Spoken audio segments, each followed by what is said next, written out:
માં સરસ્વતી શિશુકુંજ વગવાડા, તારીખ 8/8/2020, ધોરણ 7, વિષય ગણિત, જેમાં વિડિયોનો આ વિડિયો છે રિવિઝનનો, જેમાં પ્રકરણ 4 છે સાદા સમીકરણ. તો આપણે સાદા સમીકરણનું આખું ચેપ્ટર જોઈ ગયા. તો તેમાં સૌથી પહેલા આપણે જોયું કે સુરેખ સમીકરણ.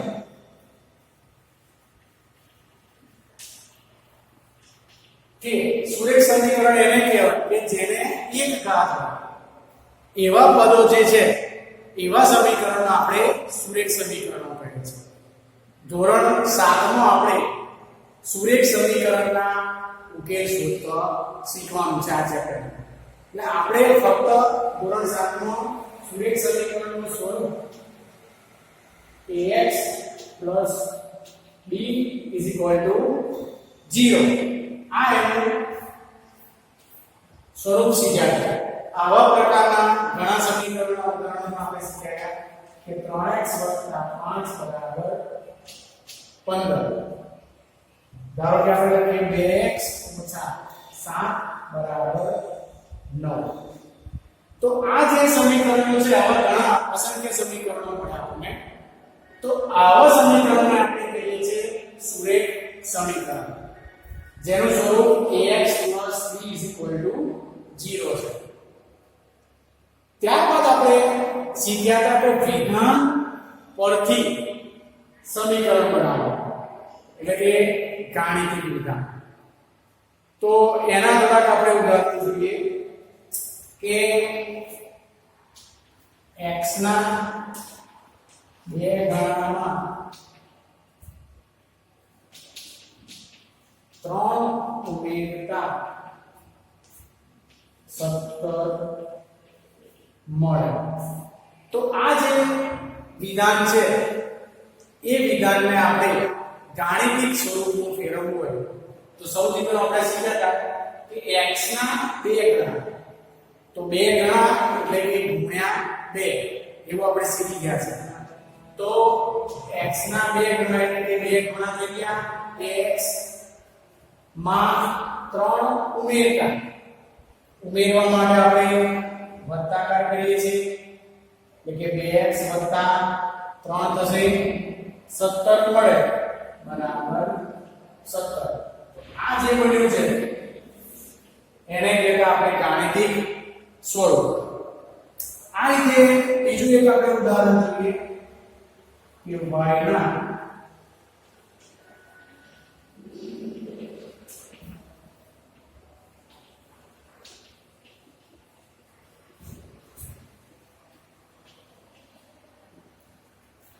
y ના ત્રીજા ભાગમાંથી 5 બાદ કરતા 8 મળે.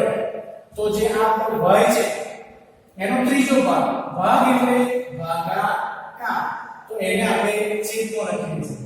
તો આ થઈ ગયો આપણો y નો ત્રીજો ભાગ.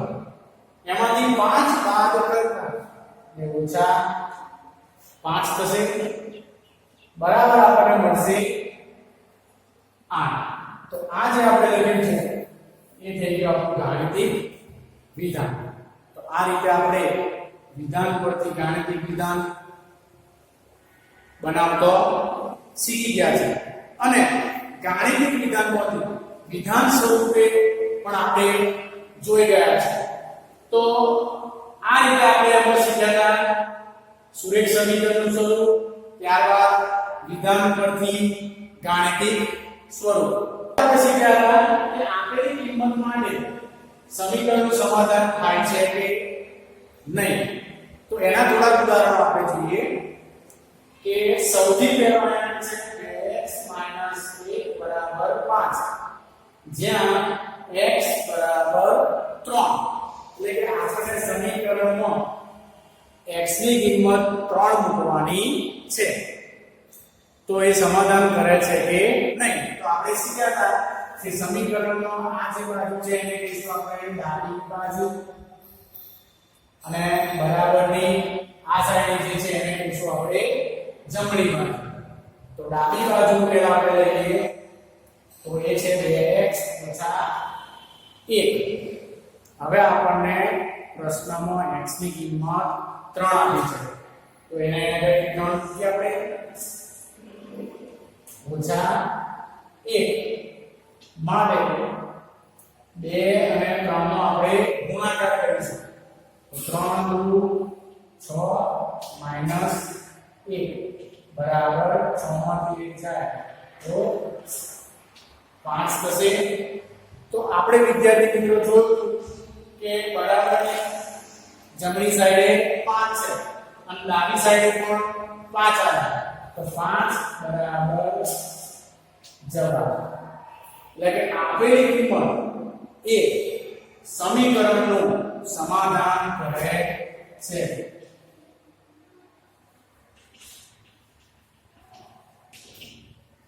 આ રીતે આપણે શીખ્યા હતા.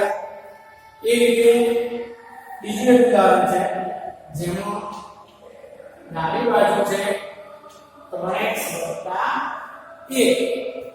તો અહીંયા કઈ આપણે 3 નિયમ મૂકીશું જ્યાં x ની કિંમત આપણે 1 લેવાની છે. અહીંયા કઈ આપણે 1 મૂકીશું વત્તા 1 3 × 3 + 1 થશે. તો 3 માં 1 ઉમેરવાથી આપણને 4 મળશે. તો આ 4 એ ડાબી બાજુના પણ જમણી બાજુ આપણને કિંમત આપેલી છે 7. તો 4 અને 7 એ બરાબર સરખા છે નહીં. તો આપણે લખીશું નોટ ઇઝ ઇક્વલ ટુ જવાબ. નોટ ઇઝ ઇક્વલ ટુ જવાબ છે એનો મતલબ કે સમાધાન થતું નથી.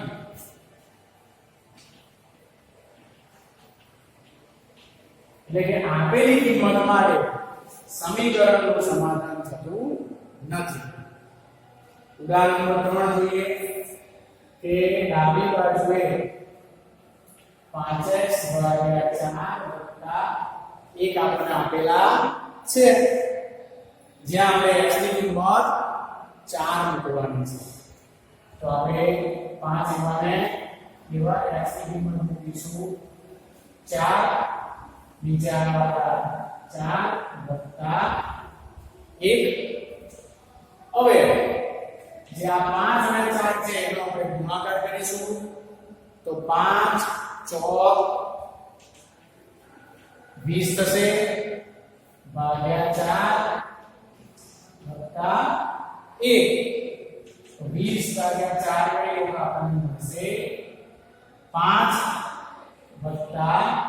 એટલે આપણો જવાબ મળ્યો 6. પણ જમણી બાજુ આપેલા છે 11. તો આપણે લખીએ નોટ ઇઝ ઇક્વલ ટુ જવાબ. એટલે કે આપેલી કિંમત માટે સમીકરણનું સમાધાન થતું નથી.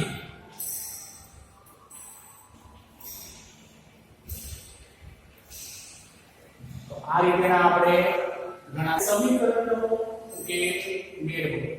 તો આ જે સમીકરણો છે એ આપણે ઉદાહરણ દ્વારા સમજીએ કે 2x - 5 = 13. તો આપણે x ની કિંમત શોધવા માટે સૌથી પહેલા -5 ને જમણી બાજુ લઈ જઈશું. તો જે માઈનસ છે એનો આપણે પ્લસ કરીશું. તો આપણને ડાબી બાજુ રહેશે 2x માટે 2x નો આપણને જવાબ મળશે 13 + 5 એટલે કે 18. હવે x ની કિંમત શોધવા માટે આપણે તેને ભાગાકારમાં લઈશું. કેમ? અહીં ગુણાકારમાં છે તો જમણી બાજુ ભાગાકારમાં જશે. માટે આપણને x ની વેલ્યુ મળશે 18/2 એટલે 9. તો આ રીતે આપણે x ની કિંમત શોધી 9. ત્યારબાદ આ સમીકરણનો ઉપયોગ મેળવવા માટે આપણે પહેલા 3 ને અલગ કરીશું. તો 5 તો છે 3 ને આમ લઈ જાવ તો માઈનસ થઈ જશે. તો અહીં રહેશે x/2 માટે x/2 નો જવાબ મળશે આપણને 5 માંથી 3 જશે તો 2. હવે આપણે જોઈએ કે અહીંયા ઘણી બગડો આપણો ભાગાકારમાં છે તો એને જમણી બાજુ લઈ જઈશું તો એ ગુણાકારમાં થશે માટે આપણે કહી શકીએ કે 2 * 4 તો x ની કિંમત આપણને મળી 4 એ રીતે આપણે ત્રીજું એક ઉદાહરણ જોઈએ તો આ ઉદાહરણમાં વિદ્યાર્થી મિત્રો બે જણા છે કે બે સંખ્યાઓને -4 સાથે ગુણાકાર કરવાનો છે તો આપણે આ રીતે દર્શાવતા કે -4 * x કરીએ તો આપણને -4x મળશે ત્યારબાદ -4 * 2 કરીએ તો થશે 4 * 8 -+2 સરખી નિશાની હોય તો પ્લસ અને અલગ નિશાની હોય તો માઈનસ એ નિયમ પ્રમાણે અહીં થશે આપણા 8 તો આ જે સમીકરણ છે આપણે x ની કિંમત શોધવા માટે આ જે 8 માઈનસમાં છે એને પ્લસમાં લઈ લઈએ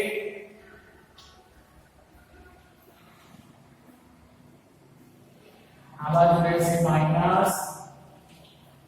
-4x હવે -4x નો જવાબ મળશે આપણને 16 હવે આ 4 ગુણાકારમાં છે એને આપણે લઈ જઈએ ભાગાકારમાં તો અહીં રહેશે -x હવે 16 ભાગ્યા 4 કરીએ તો આપણને મળે 4 તો એ તો આપણો -x નો જવાબ 4 પણ આપણે તો x ની કિંમત શોધવી છે તો આપણને મળ્યો -x તો આ -x ને આપણે આ બાજુ આપી દઈએ તો એ થઈ જશે -4 માટે x ની કિંમત આપણે કહેવાની છે -4 તો આ રીતેના આપણે ઘણા દાખલાઓ શીખી ગયા છે અને તમે હોમવર્ક પણ કર્યું છે ત્યારબાદ આપણે જોઈશું કૂટ પ્રશ્નો પરથી આપણે સમીકરણ બનાવ્યા બાદ જે અમુક માંગેલું હોય એની આપણે કિંમત શોધવાની છે તો એવા થોડા ઉદાહરણ આપણે જોઈએ કે ભાવનાની હાલની ઉંમર અને 10 વર્ષ પછીની ઉંમરનો સરવાળો 42 વર્ષ થશે તો ભાવનાની હાલની ઉંમર શોધો તો વિદ્યાર્થી મિત્રો તમને એવું કહેવામાં આવ્યું છે કે હાલની ઉંમર પણ આપણને હાલની ઉંમર ખબર છે નહીં ધારો કે તમારી હાલની ઉંમર 12 વર્ષ છે હવે તમને કહેવામાં આવે કે 5 વર્ષ પછી તમારી ઉંમર કેટલી થશે તો અત્યારે તમારી ઉંમર 12 વર્ષ હોય તો હવે 5 વર્ષ પછી એટલે કે વત્તા 5 વર્ષ કરવા પડે તો તમારી ઉંમર થઈ જશે 17 વર્ષ આ રીતે જો તમારા ભાઈની ઉંમર 10 વર્ષ હોય તો 5 વર્ષ પછી એની ઉંમર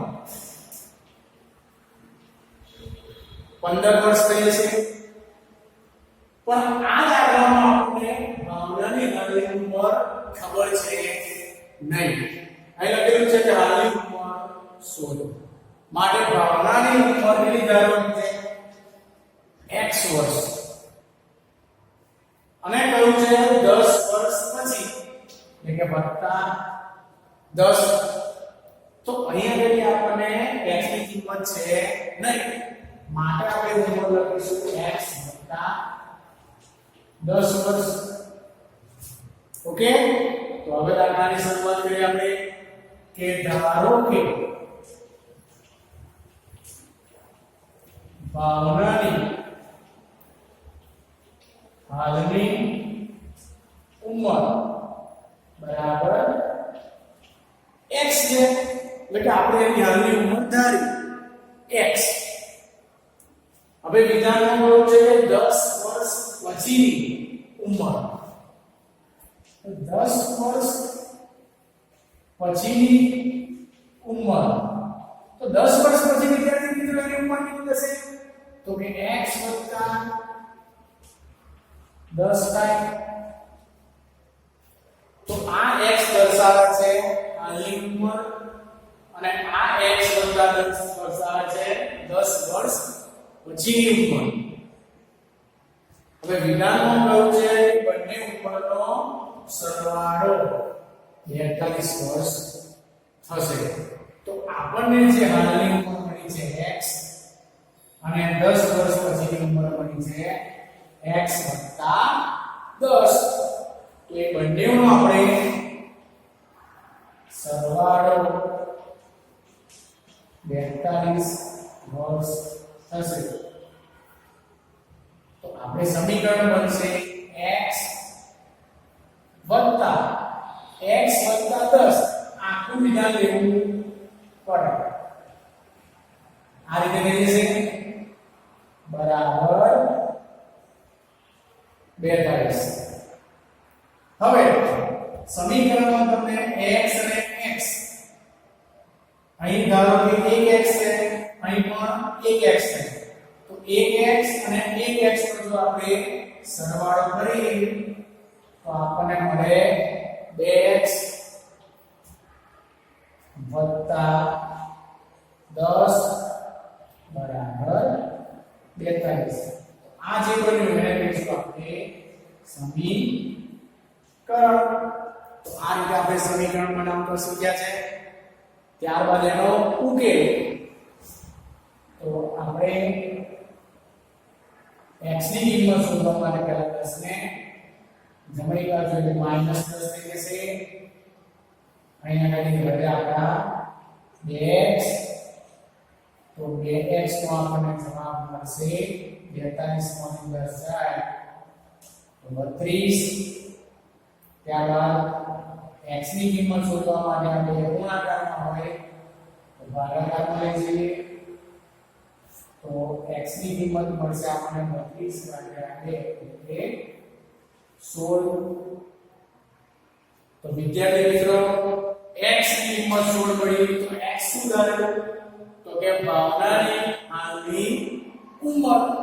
તો આ પરથી આપણને ભાવનાની હાલની ઉંમર મળશે 16 વર્ષ.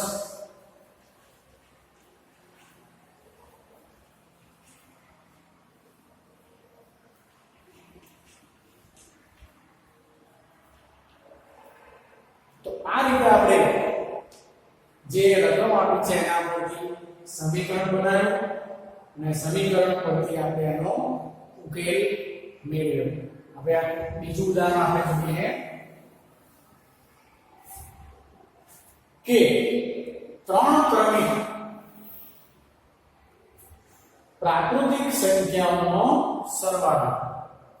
તો 3 ક્રમિક, પણ આપણને એક પણ ક્રમિક સંખ્યા ખબર છે નહીં કે પહેલી કઈ, એવી આશરે લેવાય નહીં કે ધારો કે 8, 9 અને 10 તો એ ક્રમિક થઈ ગઈ.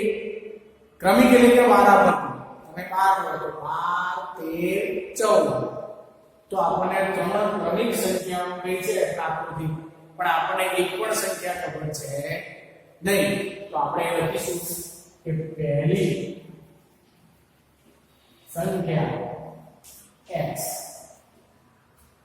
હવે ક્રમિક સંખ્યા શોધવા માટે વિદ્યાર્થી મિત્રો આપણે શીખી ગયા છે ધોરણ 4, 5 માં કે પછીની સંખ્યા શોધવા માટે +1 કરવાનું. એટલે કે ધારો કે મારી પાસે 10 છે તો 10 પછી કઈ સંખ્યા આવે? તો કે 10 + 1 એટલે કે 11. તો 11 પછી કઈ આવે? તો કે 10 + 2 બરાબર 12. એમ 10 + 3 બરાબર 13. તો આ રીતે આપણને ક્રમિક સંખ્યાઓ મળે છે. એમ આપણે એક ઉમેરતા જઈએ એકમાં એક તો આપણને આના પછીની સંખ્યા મળશે. તો એ રીતે આપણી પહેલી સંખ્યા x છે તો બીજી સંખ્યા થશે x + 1. તો આ પહેલી, બીજી, હવે 3 રહેશે તો ત્રીજી સંખ્યા થશે x તો પહેલી હતી, આ બીજી થઈ અને એક બીજી એટલે કે એક ઉમેરીએ તો આપણે ડાયરેક્ટ તમે 1 ની જગ્યાએ પણ શું લખી શકો છો 2. આ તમે વિદ્યાર્થી મિત્રો પહેલી સંખ્યા, બીજી અને ત્રીજી. આ રીતે આપણે ત્રણ ક્રમિક સંખ્યાઓ ધારી લીધી.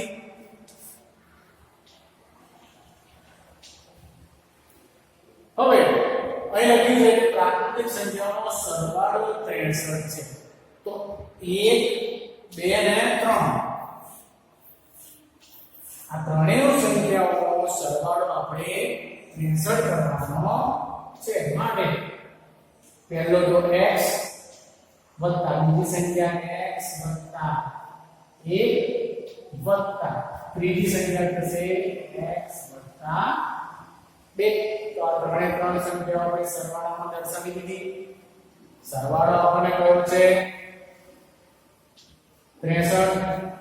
તો હવે પેલા x કેટલા છે ગણી તો 1, 2, 3. તો ત્રણેય x ને ભેગા કરીએ તો આપણને મળશે 3x. હવે સંખ્યા કઈ કઈ છે આમાં? તો આમાં સંખ્યા 1 છે વત્તા 2 છે. તો 1 વત્તા 2 કરીએ તો આપણને મળશે 3 બરાબર 63. તો આ બન્યું છે એને કહીશું આપણે સમીકરણ.